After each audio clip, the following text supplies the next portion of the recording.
এই পৃথিবীতে আসার পর আমাদের হায়াত তো বাড়ছে না, বরং হায়াত প্রতি মুহূর্তে কি হচ্ছে? লোকেরা বলে হায়াত বাড়ে, হায়াত তো বাড়ে না, হায়াত কি হয়?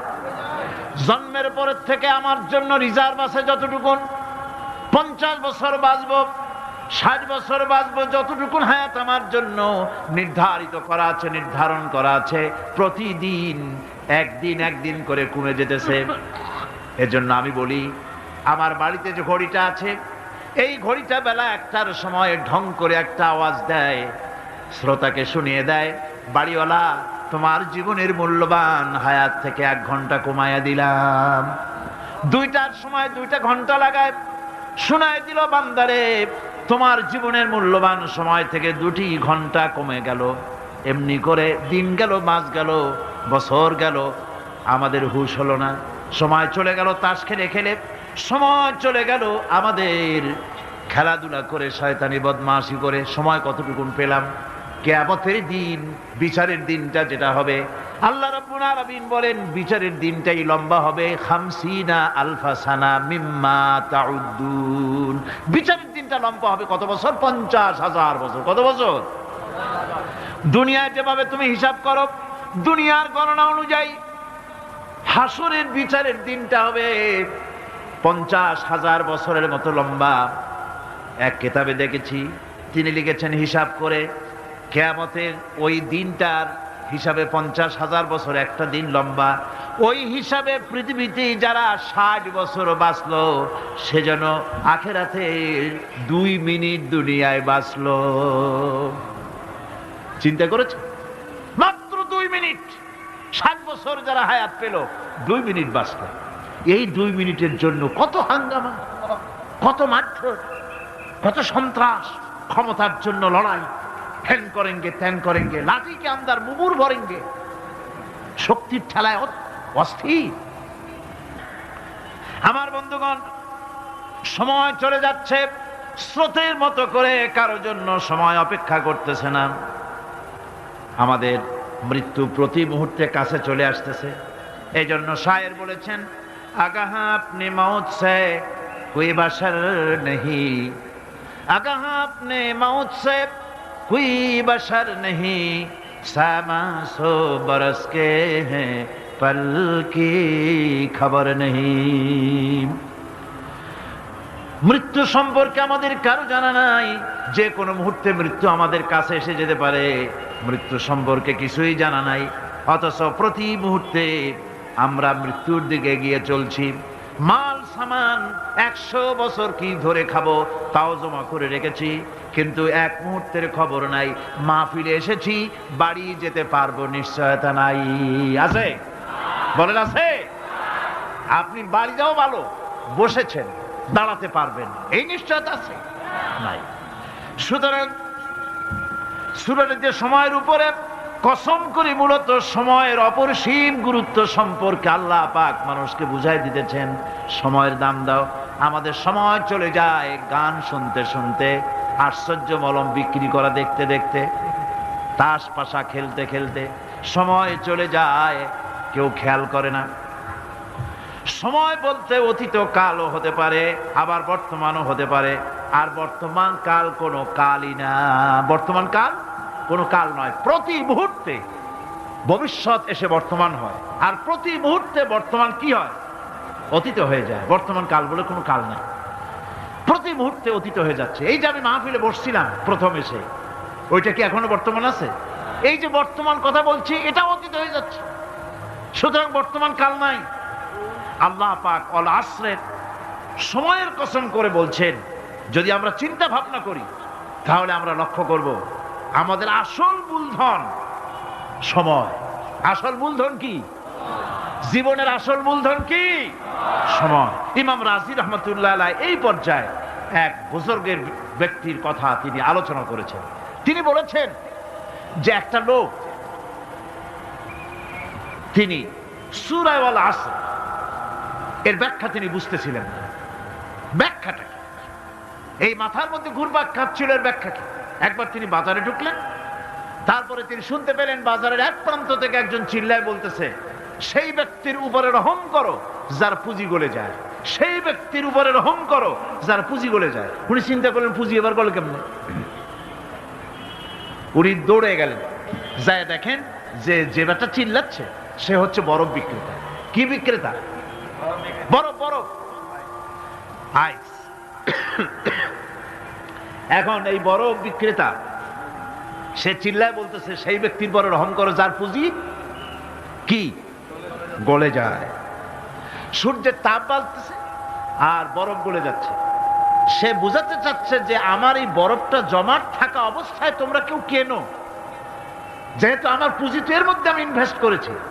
এটা যদি পানি হয়ে যায় তো পানি তো কেউ কিনবে না, এটা তো যেখানে সেখানে পাওয়া যায়। বরফ পাওয়া যায় না বলি তো আমি বরফ কিনে আনছি। তোমরা আমার প্রতি দয়া করো, তাড়াতাড়ি করে বরফটা কিনে নিয়ে যাও।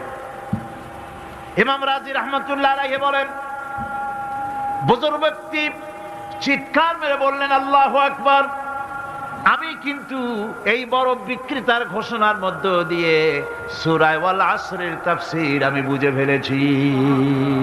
তার মানে হলো বরফ বিক্রেতা যেভাবে বলতেছে সেই ব্যক্তির উপরে রহম করো যার পুঁজি গলে যায়, আমারও তো একটা পুঁজি আছে, ওই পুঁজির নাম হায়াত। প্রতি মুহূর্তে আমার পুঁজি তো গলে যেতেছে, আমার পুঁজি তো গলে যায়, প্রতি মুহূর্তে কমে যেতেছে। আহারে এই পুঁজি যে গলে গেল ধরে রাখতে পারলাম না, এই জন্য কিছুই তো করতে পারি নাই। সূরা ওয়াল আসরের ভিতরে মানুষের আয়ুষ্কাল দেওয়া হয়েছে বরফ গলে যাওয়ার মতো দ্রুত সে আয়ু কমে যাচ্ছে। একে যদি নষ্ট করে ফেলা হয়, ভুল কাজে ব্যয় করা হয়, সেটাই হচ্ছে মানুষের মূল ক্ষতি। মানুষের মূল ক্ষতি। ব্যবসায় ক্ষতিগ্রস্ত হয়েছে, এটা মূল ক্ষতি নয়। স্বাস্থ্য হারাইছে, মূল ক্ষতি নয়। রাজনীতিতে ব্যর্থ হয়েছে, মূল ক্ষতি নয়। জীবনে মন্ত্রিত্ব হারাইছে, মূল ক্ষতি নয়। মূল ক্ষতি প্রতি মুহূর্তে সময় নষ্ট হচ্ছে, এটাই মূল ক্ষতি। ভাইরা, কিয়ামতের দিন জান্নাতীদের কোনো দুঃখ থাকবে না, সকলের দুঃখ থাকবে। জান্নাতীদের কোনো দুঃখ থাকবে নাকি? থাকবে, থাকবে। জান্নাতীদের মনের মধ্যে একটা দুঃখই থাকবে। ভালো করে শুনুন, জান্নাতীদের মনের মধ্যে একটা দুঃখই হবে। তারা মনে মনে চিন্তা করবেন, আফসোস করবেন, আহারে যদি দুনিয়ায় বসে অমুক সময় বাসে বসেছিলাম আজে বাজে চিন্তা করেছি, বাড়ির ড্রয়িং রুমে একা একা বসে বসে আজে বাজে চিন্তা করেছি, অমুক অমুক সময় খেলাধুলায় কাটাইছি, এই সময়গুলিতে যদি সুবহানাল্লাহ, আলহামদুলিল্লাহ, লা ইলাহা ইল্লাল্লাহ, আল্লাহু আকবার এই তাসবিহ যদি পড়তাম, জিকির আজগার করতাম, জান্নাতের ভিতরে আরো নিয়ামত লাভ করতে পারতাম। সময়টা তো কাজে লাগাইলাম না। মানুষের শর্ত, মুমিনের সব কাজে সওয়াব। ওয়াকুলু লিন-নাসি হুসনা, মানুষের সঙ্গে ভালো ভালো কথা কও, মানুষের সঙ্গে হাসি মুখে কথা কও। একজনের সাথে হাসি মুখে কথা বললেন আপনার একটা সদকা দেওয়ার মতো সমান সব আমলনামায় লেখা হয়ে গেল। ভালো ভালো কাম করো। বন্ধুগণ, সময় দ্রুত গতিতে চলে যাচ্ছে, মানুষের জীবন ক্ষতিগ্রস্ত হচ্ছে। ক্ষতি থেকে বাঁচতে পারবে চারটা গুণ যার মধ্যে আছে, বাকি সব ক্ষতিগ্রস্ত হয়ে যাবে। আমার ভাইয়েরা, এই কথাগুলি বলে আল্লাহ পাক যেন এরকম একটা দৃষ্টান্ত দিলেন। আপনি যদি পরীক্ষার হলে গিয়া দেখেন ছাত্ররা পরীক্ষা দিতেছে, পরীক্ষার জন্য নির্ধারিত সময় কতটুকুন? 3 ঘন্টা। 3 ঘন্টা, 3 ঘন্টা। আপনি গিয়ে দেখলেন কোন একজন পরীক্ষার্থী পরীক্ষা দিতে গিয়ে আর একদিকে তাকায় আছে, আকাশের তারা গুনতেছে, অথবা সে গল্প করতেছে, অথবা পরীক্ষা বাদ দিয়ে আজে বাজে কিছু লিখতেছে। আপনি যেমন তাকে, ওই ছেলেটাকে আনবো না, গাফেল ছেলেটাকে ঘড়ির দিকে তাকায় বলেন, এই ছেলে ওই ঘড়ির দিকে তাকাও, দেখো তোমার সময় কিন্তু চলে যেতেছে মাত্র 1 ঘন্টা, আর তুমি সময় নষ্ট করতেছো। আল্লাহ যেন স্নেহ পরবশে তামাম পৃথিবীর গোলামদেরকে, বান্দাদেরকে আঙ্গুল নির্দেশনা দিয়ে বলছেন, বান্দারা প্রতি মুহূর্তে তোর জীবনের মূল্যবান সময় চলে যেতেছে, প্রতি মুহূর্তে সময় যাচ্ছে। আল ইনসান, ইনসান বলতে শুধু মুসলমান না, ইনসান বলতে কি মুসলমান শুধু না, আল ইনসান মানব মণ্ডলী, বিশ্বের সমস্ত মানুষকে আল্লাহ বলছেন, হিন্দু, খ্রিস্টান, বৌদ্ধ, নাসারা, ইহুদি, মজুসি, মুসলমান, বিশ্বের সব মানুষকে আল্লাহ বলছেন। যেহেতু আল্লাহ স্রষ্টা, মানুষের ব্যাপারে সার্বিক কল্যাণময় কথা কে বলতে পারেন? কে বলতে পারেন? সে আল্লাহ রাব্বুল আলামিন বলছেন, সময় চলে যাচ্ছে ও পৃথিবীর মানুষেরা, এই মানুষ বলতে আল্লাহ রাব্বুল আলামিন কোন ব্যক্তি, কোন গোষ্ঠী, কোন জাতিকে বলেন নাই, বলেছেন সমগ্র মানবতাকে। এর অর্থ হচ্ছে সূরাটিতে উল্লেখ্য 4টি গুণ যদি আমল করতে পারে লোকেরা, যেই ব্যক্তি করবে, যেই সমাজ করবে, যেই রাষ্ট্র করবে, যেই গোষ্ঠী করবে, যেই জাতি করবে, তারাই ক্ষতি থেকে বেঁচে যাবে। আর যারা করবে না তারা ক্ষতিগ্রস্ত হবে। কি হবে বলুন? এখন আল্লাহ পাকের কথা শুনুন। আল্লাহ পাক বলছেন, ওয়াল আসরি ইন্নাল ইনসানা লাফি খুসর। খুসর, খুসরিন, এই যে খুসর, খাসারা, এই শব্দটা হচ্ছে আবিধানিক অর্থে ক্ষতি হচ্ছে লাভের বিপরীত। লাভের বিপরীত কি? ক্ষতি। নাফা, এই নাফার বিপরীত কি? নোকসান। খাসারাটা কি? নোকসান বলা হয় পুঁজি 50,000 খাটাইছিলাম, লাভ করতে পারি নাই, পুঁজি ঠিক আছে, এটাকে বলা হয় নোকসান। এটাকে কি বলা হয়? নোকসান। কিন্তু আমি পুঁজি খাটিয়েছিলাম 50,000 টাকা, লাভ তো হয়ই নাই, পুঁজিও চলে গেছে, আমও গেছে, ছালাও গেছে, আমও নাই, ছালাও নাই। এইটারে আরবিতে কি বলা হয়? খাসার, দেউলিয়া। দেউলিয়া হয়ে গেছে। দেউলিয়াটা বোঝেন ভালো আপনারা, দেউলিয়া হয়ে গেছে। কোরআন লাভ বা সাফল্যের ধারণা যেমন নিছক পার্থিব নয়, সমৃদ্ধির কথা শুধু পার্থিব নয়, জন্ম থেকে শুরু করে মৃত্যু পর্যন্ত কোরআনের লাভের কথা যখন বলা হয় তখন জন্ম থেকে মৃত্যু পর্যন্ত, আখিরাত পর্যন্ত, কিয়ামত পর্যন্ত। ক্ষতিটাও জন্ম থেকে শুরু করে মৃত্যু পর্যন্ত, কিয়ামত পর্যন্ত ক্ষতিটাও। এই ক্ষতি থেকে বাঁচবার জন্য কোরআনে কারিমে বিভিন্ন জায়গায় এই খাসারা শব্দ ব্যবহার করা হয়েছে। আল্লাহ রাব্বুল আলামিন বলছেন, ওয়ামান খাফফাত মাওয়াজিনুহু ফাউলাইকাল্লাযীনা খাসিরু আনফুসাহুম বিমা কানু বিআয়াতিনা ইয়াযলিমুন। যাদের পাল্লা ভারী হবে কিয়ামতে তারাই হবে সফলকাম, আর যাদের পাল্লা হালকা হবে, নেকির পাল্লা, নেকির পাল্লা যাদের হালকা হবে তারা হবে ক্ষতিগ্রস্ত। তারা নিজেদের ক্ষতি নিজেরাই ক্ষতি সাধনকারী হবে কিয়ামতের দিন। কাজে মানুষের জীবনের সমুদয় কার্যাবলীর ভালো অংশ যদি খারাপ অংশের উপরে বিজয়ী হয়, তারপরে খারাপ অংশ পাওনাদারদের দিয়ে টিয়া, এরপরে যদি নেকি কিছু বাকি থাকে, তাহলে বোঝা গেল লোকটা কিয়ামতে নাজাত পাবে। আর যদি ভালো কাজের উপরে খারাপ কাজ বিজয়ী হয়ে যায় আর সমস্ত পাওনাদারদেরকে পাওনা মিটাইয়া তারপরেও পাপ বাকি থেকে যায়, এক চাইতে খাসারা পৃথিবীতে, আকাশে, জমিনে কিছুই আর হবে না।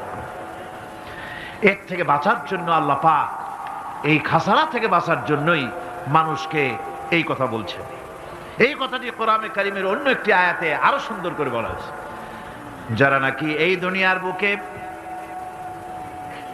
যারা নিজেদের পুঁজি খাটাইছে, জীবনের পুঁজি সুদ কামাইতে খাটালো, জীবনের পুঁজি খাটালো হারাম কামাইয়ের ভিতরে, অন্যায় কাজের ভিতরে, যারা জীবনের পুঁজিকে আল্লাহর দ্বীনের কাজে লাগাতে পারে নাই, তাদের সম্পর্কে বলা হচ্ছে হাসিরাত দুনিয়া ওয়াল আখিরাতা যালিকা হুয়াল খুসরানুল মুবিন। হাসিরাত দুনিয়া ওয়াল আখিরা, দুনিয়াও ক্ষতিগ্রস্ত, আখিরাতেও ক্ষতিগ্রস্ত। এটা হচ্ছে তার জন্য সুস্পষ্ট ক্ষতি, এর থেকে বড় ক্ষতি আর কিছুই হতে পারে না।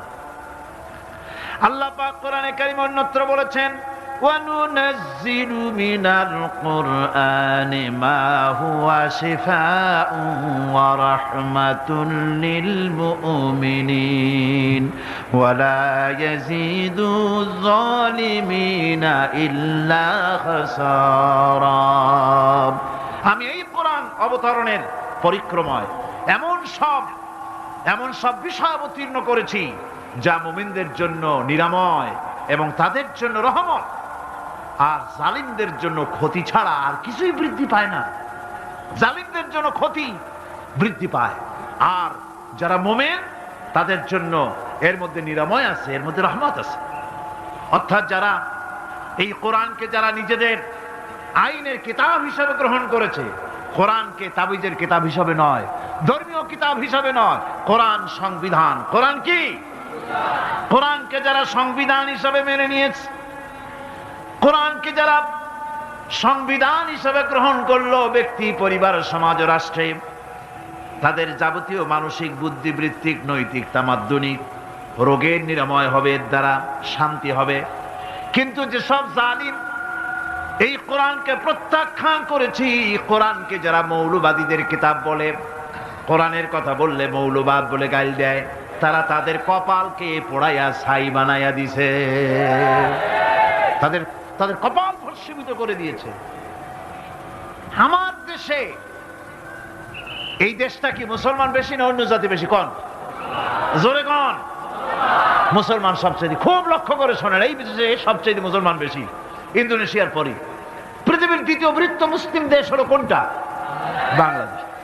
এই দেশে ইসলামরে যত গালি দেওয়া হয়েছে, কোরআনকে যত গালি দেওয়া হয়েছে, আলেমদেরকে যত গালি দেওয়া হয়েছে, রাসূলুল্লাহকে যত গালি দেওয়া হয়েছে, ইসলামী আদর্শকে যত গালি দেওয়া হয়েছে, পৃথিবীতে কোন দেশে এইভাবে ইসলামকে গালি দেওয়া কোথাও হয় না। এমনকি আমেরিকার মতো দেশে, ইংল্যান্ডের মতো দেশেও কোরআনের বিরুদ্ধে এত কথা কেউ বলতে সাহস পাবে না, ইসলামের বিরুদ্ধে কথা বলতে সাহস পাবে না, যেহেতু মুসলমানেরা সেখানে পাল্টা আক্রমণ করবে। আজ আমার দেশে মুসলমানের ঘরের সন্তান হইয়া ইসলামের বিরুদ্ধে তারা বক্তব্য রাখে। মৌলবাদ, মৌলবাদ জিকির উঠে গেছে। আমেরিকার প্রেসিডেন্টরা যখন শপথ নেন, প্রেসিডেন্ট হিসেবে ওথ নেন, বাইবেলের উপরে হাত রাখেন আর বলেন, এই মহাগ্রন্থকে স্পর্শ করে শপথ নিচ্ছি, আমি আমার চিন্তা চেতনা, আমার মেধা, আমার প্রজ্ঞা সবটা আমার জাতি, আমার দেশকে উন্নয়নের জন্য, এর সমৃদ্ধির জন্য, এর সংরক্ষণের জন্য আমি আমার জীবনকে উৎসর্গ করব। বাইবেলের উপরে স্পর্শ করে এই শপথ তারা নেন। আমার দেশের প্রেসিডেন্ট, প্রধানমন্ত্রী শপথ নেওয়ার সময় কোরআন শরীফের উপরে হাত রাখে যদি, তাহলে বলা হবে বেচারা মৌলবাদী হয়ে গেছে। এটা করা যাবে না। আর যদি কেউ করে সামান্য কিছু, কোরআন না, যদি তসবিহ নিয়েও আসে, তাহলে বুঝতে হবে জাতির সাথে একটা প্রতারণা ছাড়ার কিছুই না। কাজেই ধর্মের প্রতি আকর্ষণ একটা ভিন্ন জিনিস, সেই জিনিসকে ছেড়ে যারা দেয় তারাই ক্ষতিগ্রস্ত হয়, আর যারা ধরে রাখে তারা দুনিয়ায় ক্ষতিগ্রস্ত হয় না। আল্লাহ পাক এখানে রাসূল করিম সাল্লাল্লাহু আলাইহি ওয়াসাল্লাম একটি হাদিস প্রণিধানযোগ্য কোরআনের ব্যাপারে। হুজুর বলেছেন, আল কোরআন হুজ্জাতুন লাকা ওয়া আলাইকা। এই কোরআন হয় তোমার পক্ষের সাক্ষী, না হয় এই কোরআন তোমার বিপক্ষের সাক্ষী। কিয়ামতে এই কোরআন হয় তোমার পক্ষে কাজ করবে, নতুবা এই কোরআন তোমার বিপক্ষে কাজ করবে। দুই অবস্থা থেকে খালি হবে না। হয় কোরআন তোমার পক্ষে সাক্ষী দেবে, না হয় আমরা কি চাই? কিয়ামতে কি চাই? বলেন কি চাই? কোরআনের পক্ষে যদি আমরা সাক্ষী চাই, তাহলে এই কোরআনের পক্ষে আমাদেরকে কাজ করতে হবে। এছাড়া আমাদের নাজাতের কোনো পথ নাই। আমাদের মুক্তির পথ হচ্ছে কোরআন কেন্দ্রিক, রাসূলুল্লাহর হাদিস কেন্দ্রিক। এর বাইরে আমাদের সমস্ত পুঁজি নষ্ট হয়ে যাবে। আমাদেরকে পৃথিবীতে টিকে থাকতে হলে কোরআনের উপরে ভিত্তি করে আমাদেরকে বাঁচতে হবে, টিকতে হবে। কোরআনে কারিমে আল্লাহ রাব্বুল আলামিন অন্যত্র বলেছেন, কুল ইন্নাল খাসিরিনাল্লাযীনা খাসিরু আনফুসাহুম ওয়া আহলিহিম ইয়াওমাল কিয়ামাহ আলা যালিকা হুয়াল খুসরানুল মুবিন। বলো, প্রকৃত দেউলিয়া তারাই যারা কিয়ামতের দিন নিজেকে, নিজের পরিবার পরিবর্গকে এই ক্ষতির দিকে যারা ঠেলে দেবে। ভালো করে শুনে নাও, এটি হচ্ছে সুস্পষ্ট ক্ষতি, সুস্পষ্ট দেউলিয়াপনা। এই ক্ষতি থেকে বাঁচার জন্য আল্লাহ রাব্বুল আলামিন কোরআনে কারীমের মধ্যে বলেছেন, ওয়াল আসরি ইন্নাল ইনসানা লাফি খুসর। পড়েন সবাই, ওয়াল আসরি ইন্নাল ইনসানা লাফি খুসর। মানুষের, সমগ্র মানুষের জীবন ক্ষতিগ্রস্ত, ব্যর্থ। কে বলতেছেন? গা শিউরে ওঠার কথা না? গা শিউরে ওঠে। আল্লাহ বলতেছেন ক্ষতিগ্রস্ত, ব্যর্থ। আপনি যতই মনে করেন আপনার মিল আছে, কল আছে, কারখানা আছে, মন্ত্রী, টাকা পয়সা আছে, প্রেসিডেন্ট হয়েছেন, প্রধানমন্ত্রী হয়েছেন, আপনার জীবন সফল হয়েছে, আল্লাহ বলেন না, জীবন ব্যর্থ, জীবন বিফল, জীবন ক্ষতিগ্রস্ত। তাম পৃথিবী সমস্ত মানুষ ক্ষতিগ্রস্ত, ব্যর্থ। 4টা কাজ করলে সফল হবে। কয়টা কাজ? জোরে বলেন, কয়টা কাজ? ইল্লাল্লাযীনা আমানু ওয়া আমিলুস সালিহাতি ওয়া তাওয়াসাউ বিল হাক্কি ওয়া তাওয়াসাউ বিস সাবর। 4টা কাজ করলে জীবন হবে সফল। এই ব্যর্থতা থেকে, এই ক্ষতি থেকে যদি বাঁচতে চাই কিনা? কারা কারা চাই? দেখাই তো হাত। কারা কারা চাই? ক্ষতির হাত থেকে বাঁচতে চাই কারা? আলহামদুলিল্লাহ, হাত নামান। ক্ষতির হাত থেকে যারা বাঁচতে চান, আল্লাহ রাব্বুল আলামিন তাদের জন্য ফর্মুলা পেশ করেছেন, ইল্লাল্লাযীনা আমানু ওয়া আমিলুস সালিহাতি ওয়া তাওয়াসাউ বিল হাক্কি ওয়া তাওয়াসাউ বিস সাবর। আল্লাহ পাক বলেন 4টি কাজ করলে জীবন সফল হয়ে যাবে। কয়টা কাজ? 4টা কাজ করলে জীবনটা সফল হয়ে যাবে। 1 নম্বরে ঈমান। 1 নম্বরে কি? ঈমান। এটাই হচ্ছে ফাউন্ডেশন। ক্ষতি থেকে বাঁচার জন্য প্রথম যে গুণটি, সেটির নাম হচ্ছে ঈমান। ইসলামে ঈমানের স্থান সর্বপ্রথম, তারপরে হচ্ছে ইসলাম। ঈমান আগে, তারপরে কি? ইসলাম। ইসলাম হচ্ছে বীজ, ঈমান হচ্ছে বীজ, আর ইসলাম হচ্ছে চারা, গাছ। এটা হচ্ছে ভিত্তি। এই ভিত্তিকে সর্বপ্রথম মজবুত করতে হবে। ঈমানের ভিত্তি, ঈমানের ভিত্তি দুনিয়ায় ঈমানের আহ্বান জানাবার জন্যই আল্লাহ রাব্বুল আলামিন সমস্ত নবী এবং রাসূলদেরকে পৃথিবীতে পাঠিয়েছেন ঈমানের আহ্বানের জন্য। দুনিয়ার সমস্ত নবীদের দাওয়াত ছিল ঈমানের দাওয়াত। কিসের দাওয়াত?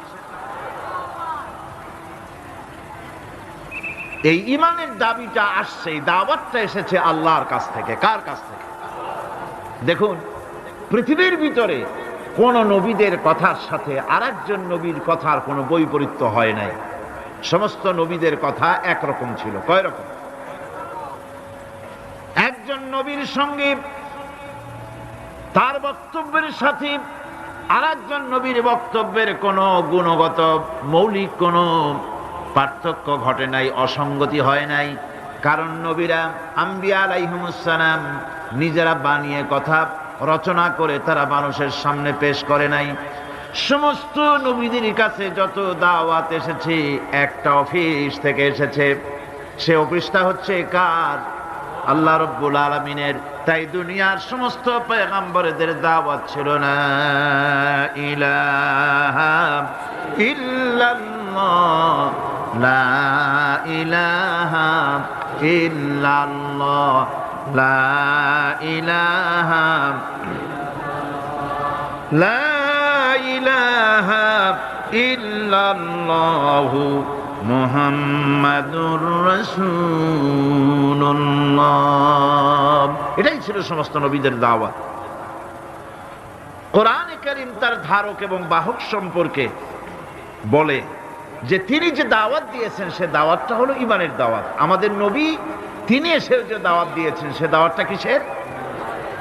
কোরআনে কারীম বলছি, রব্বানা ইন্নানা সামি'না মুনাদিয়ান ইউনাদি লিল ঈমান। হে আমাদের রব, নিশ্চয়ই আমরা এমন একজন আহ্বায়কের আহ্বান শুনেছি যিনি আমাদেরকে ঈমানের দাওয়াত দিয়েছেন। এমন কোন পয়গম্বর নাই দুনিয়ায় যিনি ঈমানের দাওয়াত দেন নাই। সকলেই ঈমানের দাওয়াত মানুষের সামনে, বিশ্ববাসীর সামনে পেশ করেছেন। কোরআনে হাকিম স্পষ্ট একটা সীমারেখা দুনিয়ার মানুষের সামনে পেশ করে পৃথিবীর মানুষগুলিকে দুটি শ্রেণীতে বিভক্ত করে দিয়েছে। একটি হচ্ছে ঈমান পোষণকারী, আরেকটি হচ্ছে অবিশ্বাসী। একটা ঈমান পোষণকারী আর একটা অবিশ্বাসী। ঈমান পোষণকারীরা সত্যশ্রয়ী, তারা হচ্ছে জ্ঞান এবং নূরের সম্পদে সমৃদ্ধ। আর দ্বিতীয় দলটি হচ্ছে কাফের, জালিম, মূর্খ। তারা হেদায়েতের রাস্তা তাদের জন্য অবরুদ্ধ। কোরআনে কারীম এই দুইটি দল সম্পর্কে উল্লেখ করতেছেন, মাসালুল ফারিকাইনি কাল আ'মা ওয়াল আসাম্মি ওয়াল বাসীরি ওয়াস সামীম হাল ইয়াস্তাবিয়ানি মাসালান আফালা। কোরআন শরীফ বলছে, হাল ইয়াস্তাবিয়ানি মাসালান আফালা তাযাক্কারুন। দুইটি শ্রেণীতে আল্লাহ পাক ভাগ করে দিয়েছেন। একটা শ্রেণী হচ্ছে অন্ধ, বোবা, বধির। আরেকটি যারা শুনতে পায়, চোখে দেখতে পায়। এ দুটি কখনো এক নয়, সমান নয়। এ দুটির রাস্তা আলাদা। কাফেরের রাস্তা আর ইমানদারদের রাস্তা সম্পূর্ণ ভিন্ন। আল্লাহ রাব্বুল আলামিন ঈমান এবং কুফরের পার্থক্য বলে দেওয়ার জন্য গোটা মানব জাতির মধ্যে স্পষ্ট করে বলেছেন, লা ইকরাহা ফিদ-দীন ক্বাদ তাবায়্যানার রুশদু মিনাল গায়্। দ্বীনের ব্যাপারে জোর জবরদস্তি নেই। এখানে হেদায়েতের পথ এবং গোমরাহি, হেদায়েতকে গোমরাহির পথ থেকে সম্পূর্ণ আলাদা করে দেওয়া হয়েছে। লা ইকরাহা ফিদ-দীন, দ্বীনের ব্যাপারে কোনো জোর জবরদস্তি নেই। যারা ধর্মনিরপেক্ষবাদী তারা এই আয়াতটাকে নিজেদের মতবাদকে প্রতিষ্ঠার লক্ষ্যে অনেক সময় কাজে লাগায়। দুটি আয়াতকে তারা বেশি ব্যবহার করে। একটা হচ্ছে লাকুম দীনুকুম ওয়ালিয়া দীন, আর একটা হচ্ছে লা ইকরাহা ফিদ-দীন। এই দুইটি আয়াতকে ধর্মনিরপেক্ষবাদীরা ব্যবহার করে। এই দুটির কোনটি তাদের আদর্শকে বোঝাবার লক্ষ্যে ব্যবহারের কোনো সুযোগ নাই। লা ইকরাহা ফিদ-দীন, ধর্মের ব্যাপারে কোনো বাড়াবাড়ি নাই, জোর জবরদস্তি নাই। এ কথা বলা হয়েছে এই কারণে যে কোন বিধর্মীকে, অমুসলিমকে ভয় দেখিয়ে, লোভ দেখিয়ে অথবা কোন ক্রমে কোন প্রকার চাপ সৃষ্টি করে তাকে মুসলমান বানানো যাবে না। এমনকি সূরা তওবার মধ্যে এসেছে, যুদ্ধ চলাকালীন সময়, জিহাদ চলাকালীন সময় কোন অমুসলিম যদি ইসলাম জানার জন্য তোমাদের তাঁবুতে আসে, তাহলে তুমি তাকে ইসলাম বুঝাও। ইসলাম শোনার পরে যদি মেনে নেয় ভালো কথা, আর যদি না মানে তাকে তার তাঁবু পর্যন্ত ফিরে যেতে দাও। মাঝপথে তাকে আক্রমণ করা যাবে না। ধর্মের ব্যাপারে কোনো বাড়াবাড়ি নাই। লা ইকরাহা ফিদ-দীন, এর দ্বারা ধর্মনিরপেক্ষতার কোনো কথা বোঝানো হয়নি। আর লাকুম দীনুকুম ওয়ালিয়া দীন, এটা ছিল কাফেরদের সেই বক্তব্যের প্রেক্ষিতে যেখানে কাফেররা বলেছিল মুহাম্মদ সাল্লাল্লাহু আলাইহি ওয়াসাল্লাম, আসুন আমরা এক কাজ করি, সেটা হলো ধর্ম নিয়ে আমাদের মধ্যে যে বাকবিতণ্ডা হচ্ছে, আমরা ধর্মকে 50-50 ভাগ করে নিই। কিছুদিন আমরা গিয়া আপনার আল্লাহরে সেজদা দেই, আর কিছুদিন আপনারা আমাদের মূর্তিগুলিকে প্রণাম করুন। এই প্রস্তাব যখন রাখল, আল্লাহ রাব্বুল আলামিন সূরা কাফিরুন অবতীর্ণ করে দিলেন, কুল ইয়া আইয়ুহাল কাফিরুন লা আ'বুদু মা তা'বুদুন হে কাফেরেরা, হে অবিশ্বাসীরা, নবী আপনি বলুন, হে অবিশ্বাসীরা, তোমরা যার ইবাদত করো আমরা তার ইবাদত করি না, আবার আমরা যার ইবাদত করি তোমরাও তার ইবাদত করো না। সুতরাং লাকুম দীনুকুম ওয়ালিয়া দীন, সুতরাং তোমাদের দিন তোমাদের জন্য, আমাদের দিন আমাদের জন্য। এখানে নিরপেক্ষতার কথা বলা হয় না, এখানে পক্ষের কথা বলা হয়েছে। কিসের পক্ষ? ধর্মের পক্ষ। কিসের পক্ষ? হিন্দু, খ্রিস্টান, বৌদ্ধ, তোমরা তোমাদের ধর্মের পক্ষে থাকো। মুসলমান, তোমরা তোমাদের ধর্মের পক্ষে থাকো। ধর্মের ব্যাপারে নিরপেক্ষ হওয়ার কোনো সুযোগ নাই। আছে নাকি সুযোগ? আমি পার্লামেন্টে বলেছি এই কথা, যে একটা ধর্মের উপরে বিশ্বাস করে নিজেকে একটা ধর্মের পক্ষের ব্যক্তি হিসাবে ঘোষণা করে, কেউ বলছে, দাবি করছে আমি হিন্দু, কেউ বলছে আমি বৌদ্ধ, কেউ বলছে আমি খ্রিস্টান, কেউ বলছে আমি মুসলমান, নিজেকে একটা ধর্মের বিশ্বাসে বিশ্বাসী ঘোষণা করার পর আমি ধর্মনিরপেক্ষ, এই কথাটা মিথ্যা, বানোয়াট, জালিয়াতি, প্রতারণা, মুনাফিক। কোন ধর্মের অনুসারী ব্যক্তি ধর্মনিরপেক্ষ হতে পারে না, কেবলমাত্র নাস্তিক, যারা আল্লাহ